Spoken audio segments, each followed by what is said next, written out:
set up. Okay. So first, definition of marketing. You might ask yourself, what exactly is marketing? Many people out there think that marketing is synonymous with advertising. It's not. Advertising is theoretically a tiny, tiny part of it, but in practice, it's what most people see when they see the marketing of a company. So it's the planning, pricing, promotion, distribution, and sale of goods and services to satisfy consumers' needs and wants. And again, we're always trying to satisfy those needs and wants. So what you have in front of you is a great example, or you might think it's a terrible example of marketing, but it's great in that it's, in the 70s, some entrepreneur had the idea to take a rock, put it in a box, and call it a pet rock with a little bit of hay. I think he sold it for over $15 a piece and ended up selling over 1 million units, became a millionaire just by selling a pet rock. Power of marketing. So yeah, you might think that that's a hoax. It's an actual product. So it was a fad, happened over a year or two, and then it fizzled out. But the person who did it made a ton of money. So we're going to look at 3 key marketing strategies, or at least some variations of the 3, really 6 in all. So we're going to look at the differences between centralized and decentralized strategy when it comes to marketing, the push versus the pull, brand acquisition versus brand development. So first, centralized versus decentralized. And we'll focus in on centralized marketing. So it's when you have all your production sales in one location. So you think locally, act globally. So examples include web-based businesses and then what happens is companies divide their work by region when they do this. So some advantages of using centralized, I guess over decentralized, would number 1 be brand building. You have total control over your brand, and you have something called brand equity, which means making a brand recognized throughout the world, giving the brand a positive image when you do this. So your promotion is consistent, your packaging and product features are consistent. So it goes beyond language to a certain extent. So you can probably think of many companies out there that have that kind of global image, the McDonald's, Coca-Cola's of the world. So they may have the global the centralized strategy happening. At least they have tight control over their brands. But tough to say really. A second is synergy. So that's when you have 2 forces working together to produce. It's that whole thing when you work in a group, an effective group, of course. When you have 2 people working together in sync, they often produce work that is greater than the 2 individuals themselves. So that's what happens with synergy. And with a centralized strategy, you have a whole bunch of people in the head office working together, producing incredible results. So that's where the synergy comes in. So you see this with research and development, advertising, and so on. You can read the rest. And when you're centralized, the third big advantage is the cost benefits. Of course, you benefit from economies of scale. So you can buy things in volume when you're doing a print campaign, for example. You buy all the media at one point. If you're actually producing paper flyers, you're buying all those at one point.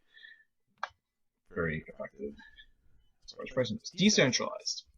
So this is when you think global but act local. Okay, so you use local production facilities, in distribution, advertising, and so on. You do that all locally. So multinational companies that do this are called global companies. So they're kind of global companies, but they're also local in a certain way. So some advantages of being decentralized. You've got proximity to markets. So you're in the market. You know the ins and outs of those particular markets. You have flexibility. If you have people on the ground in the other country, they can spot trends quickly and react to them, and maybe even lead them. You have cultural sensitivity, so you know the language that's being spoken there. You know how people are using the product, and it may be different than how they're using it at home. So if you have all this together, you may have something that's called a flagship brand. So that's the one product that carries the corporate name. So Coca-Cola is a great example of this. That's why you see the Coca-Cola there. All right, second set of strategies, the push and pull strategy. So when you're looking at push and pull, you're looking at channels of distribution, so it's important to know what that is. So channels of distribution, how a company connect its products, use the grammar.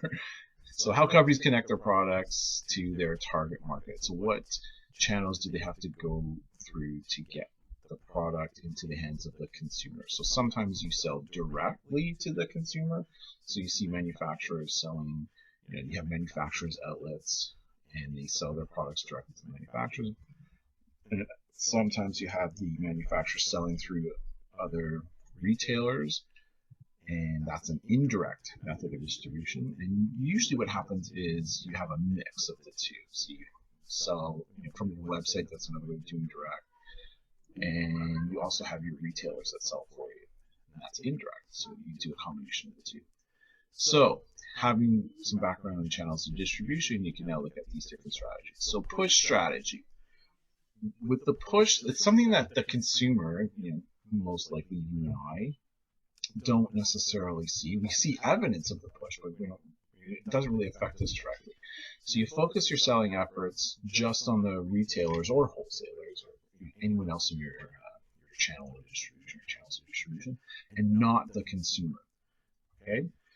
So you can do this in a number of ways. You would utilize international trade shows, and again, this is from an international perspective. So you rent space, you meet local customers and dealers, sell to them, or another way of doing it is finding sales agents in the other country. And you would try to make the attempt to get your product out through these distributors. So another way to go is through the use of sales agents. So a sales agent is someone who represents your product in another market where you can't. You pay these people a commission, they are salespeople. And if you're an agent, you should always try to have the exclusive rights for your particular territory. It could be the country, could be the state, province, could be the city that you're in, but you want an exclusive or an exclusivity clause in that contract that you come up with. So with the push, the main thing is that you're focusing your marketing efforts on the people who are selling your products on your behalf. So retailers, for example. So here we have businesses are focusing their promotional efforts on their dealer network instead of promoting directly to the consumer. So you have contests for dealers, promotions. So I've heard of people in sales who, my brother used to sell for years for other companies, and he was very good, and still is very good. He works for something, but he would sell for other companies and win contests for these other dealers because he would sell so much and with such a great margin, and they would send him. He would go on his vacations because he would win these contests. So one year he went to Hawaii, I think one year he went to Tahiti, and it was all paid for by the company. It was a big event, and they brought all the key salespeople together. It's probably very inspirational too. As a company trying to sell through your distributors and using the push strategy, you also help them with special displays and signs and banners. So if you have a special promotion going on, a special sale, you would provide them with the banners. You may actually pay for space in their flyers and pay for some of the flyer, all to support the sellers. You want to make it easy for them to do their sales job. So this little graphic here, it's sort of a little display that someone has set up. It's a clip arty version of the display. All right, pull strategy. Pull strategy is when you're focusing your promotional efforts on the consumer directly. So this is the stuff that you and I see for the most part. So you try to pull the consumers into the stores rather than pushing the products through the stores. So that's where those terms push and pull come from. So the challenge is when you're doing this internationally, language could be an issue, and there could be many other issues too, product sizing and so on, or use of the product. So what ends up happening is usually there's a combination of the push and pull use, just like with direct and, with the channels of distribution, direct and indirect distribution. So in actual fact, there are these two ideals. What ends up happening is we use a combination of the two. Last two strategies, brand acquisition versus brand development. So with brand acquisition, as the name suggests, the acquisition part anyways, you are adding local brands by buying them, acquiring something is of course buying something. And another way of going about it is to acquire the rights to sell the product. So you don't acquire the actual company and their product, but you acquire the rights to sell your product in some other country. And again, you would look for exclusivity when you're doing this sort of thing. So you would also look at contracts for distribution rights. So less expensive than actually buying the other company. You would, again, go for that exclusivity deal.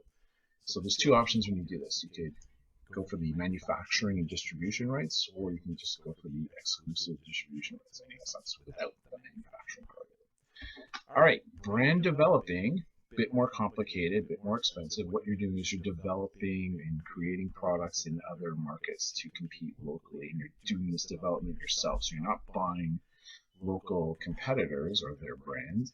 You're developing your own to fit into the other country. So this is used in common with the decentralization strategy. So again, you're thinking